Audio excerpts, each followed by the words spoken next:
Good morning बच्चों। आज हम पढ़ेंगे कक्षा 7 और 8 के लिए पूर्णांकों के योग एवं व्यवकलन के गुण।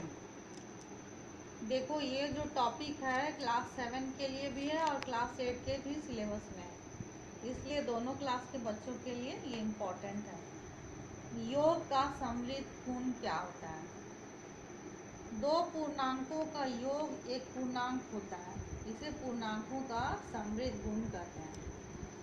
इसका मतलब ये है कि किसी भी दो पूर्णांक को अगर हम जोड़ते हैं तो जोड़ने के बाद जो अंक प्राप्त होता है वो पुनः एक क्या होता है? पूर्णांक होता है। जैसे यहाँ पे एक एग्जाम्पल है, 4 और 5 को हम जोड़ रहे हैं। 4 क्या है? एक पूर्णांक है। 5 भी क्या है? एक पूर्णांक है। तो 4 और 5 दो पूर्णांक को हम जोड़े, 4 और 5 कितना हुआ?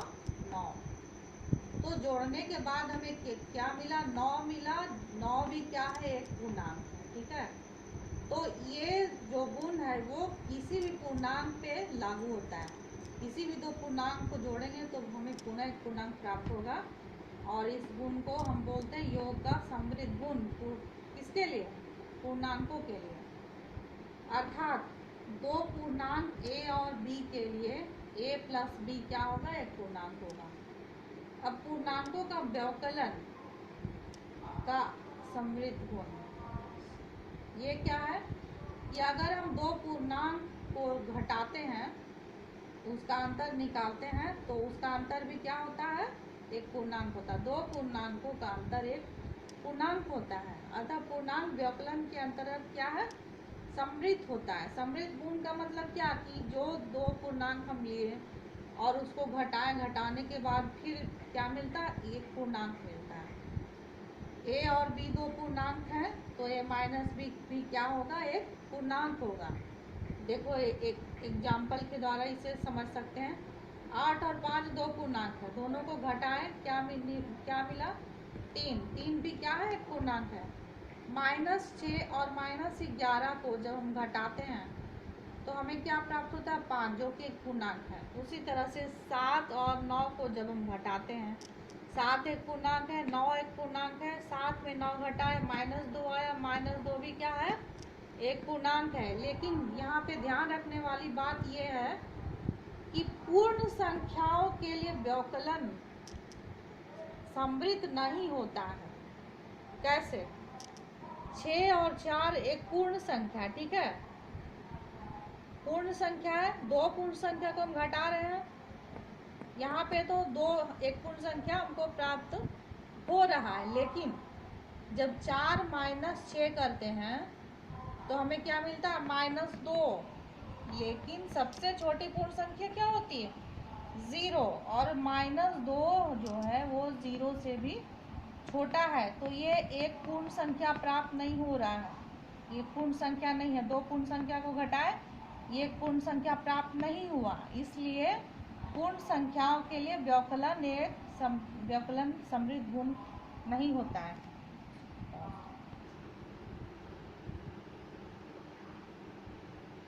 अब हम देखते हैं जोड़ के लिए तीसरे गुण। जोड़ का तीसरा गुण क्या? योग का क्रम विनिमय गुण। योग का क्रम विनिमय गुण पूर्ण संख्याओं के लिए योग क्रम विनिमय होता है, और ये पूर्णांकों के लिए भी क्रम विनिमय होता है। अगर हम कोई भी दो पूर्णांक a और b लेते हैं तो उसे हम किसी भी क्रम में जोड़ सकते हैं। यहाँ पे देख सकते हैं, a जोड़ b बराबर b जोड़ a। अर्थात अगर दो पूर्णांक 3 और 5 को हम जोड़ते हैं तो 3 को 5 से भी जोड़ सकते हैं, या फिर 5 को 3 से भी जोड़ सकते हैं। परिणाम हर स्थिति में क्या आएगा? 8। अब व्यवकलन का क्रम विनिमय गुण क्या है? दो पूर्णांक a और b के लिए व्यवकलन क्रम विनिमय नहीं होता, अर्थात उसको हम किसी भी क्रम में नहीं घटा सकते हैं। जैसे यहाँ पे एक एग्जांपल देखो, 5 में अगर हम 3 घटाते तो क्या मिलता है? 2।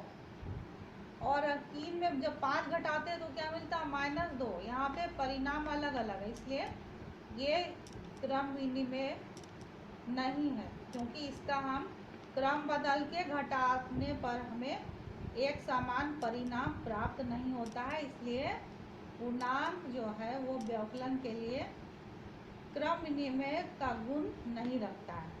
अब योग का चौथा गुण, योग का साहचर्य गुण। ये क्या होता है?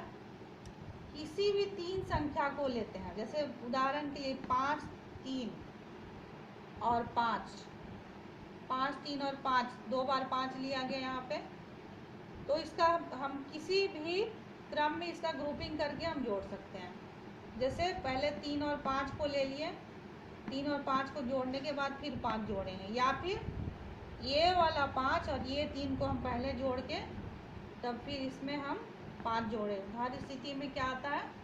13 आता है। तो ये है योग का साहचर्य गुण। अब देखो व्यवकलन का साहचर्य गुण क्या है। तो जिस तरह से क्रम विनिमय व्यवकलन के लिए जिस तरह से व्यवकलन का क्रम विनिमय गुण पूर्णांकों के लिए लागू नहीं होता है, उसी प्रकार व्यवकलन का साहचर्य गुण पूर्णांकों के लिए लागू नहीं होता है, क्योंकि हम जब तीन पूर्णांक को लेते हैं तो वो उसे किसी भी क्रम में हम नहीं घटा सकते। उसे जिस क्रम में घटाने के लिए बोला जाएगा उसी क्रम में हम घटा सकते हैं। उसका क्रम बदलने पे परिणाम क्या होता है? बदल जाता है। इसलिए व्यवकलन के अंतर्गत साहचर्य गुण काम नहीं करता है। अब आइए देखें योग के लिए अंतिम गुण, योग पर गुणन का वितरण। पूर्णांकों के लिए योग पर गुणन का वितरण नियम सत्य है, अर्थात इन्हीं तीन पूर्णांकों ए, बी और सी के लिए ए गुना बी जोड़ सी बराबर क्या होता है? ए गुना बी जोड़ बी गुना सी। किसी भी तीन पूर्णांक को अगर हम लेते हैं तो उस पर ये गुण लागू होता है। यहाँ पर एक एग्जाम्पल दिया हुआ, 3 गुना 4 जोड़ 5। इसको सरल करके देखें, 5 और 4 कितना हुआ? 9। 9 को 3 से जब गुना करते 9 तिया कितना हुआ? 27। ये इसके लिए कितना परिणाम आया? 27। अब इसके लिए बराबर के जो दूसरे तरफ है उसको जब हम सरल करके देखते हैं, 3 गुना 4 जोड़ 3 गुना 5, 4 थी कितना हो? 12, 5 तिया 15, 15 और 12 कितना हो? 27। दोनों स्थितियों में हमारा परिणाम कितना आता है? 27। इसलिए ये गुण सत्य है। किसके लिए? योग पर गुणन का वितरण। यही गुण व्यवकलन के लिए भी लागू होता है। व्यवकलन के लिए व्यवकलन पर गुणन का वितरण पूर्णांक ए, बी और सी के लिए, किन्हीं तीन पूर्णांक ए, बी और सी के लिए ए गुना बी माइनस सी बराबर क्या होगा? ए गुना बी माइनस बी गुना सी। यहाँ पर हम देखें माइनस के ऊपर गुणन का वितरण हुआ है। 3 गुना 4 माइनस 5 बराबर क्या होगा? 3 गुना 4 माइनस 3 गुना 5। तो 3 गुना 4 कितना हो? 12। 5 और 3 को गुना करेंगे तो कितना होगा? 15। 12 माइनस 15 कितना है? -3। ये सेकंड स्थिति के लिए है और फर्स्ट स्थिति में भी हमारा इतना ही रिजल्ट आया। कितना है? -3 और -3। इसलिए 3 गुना 4 माइनस 5 बराबर 3 गुना 4 माइनस 3 गुना 5।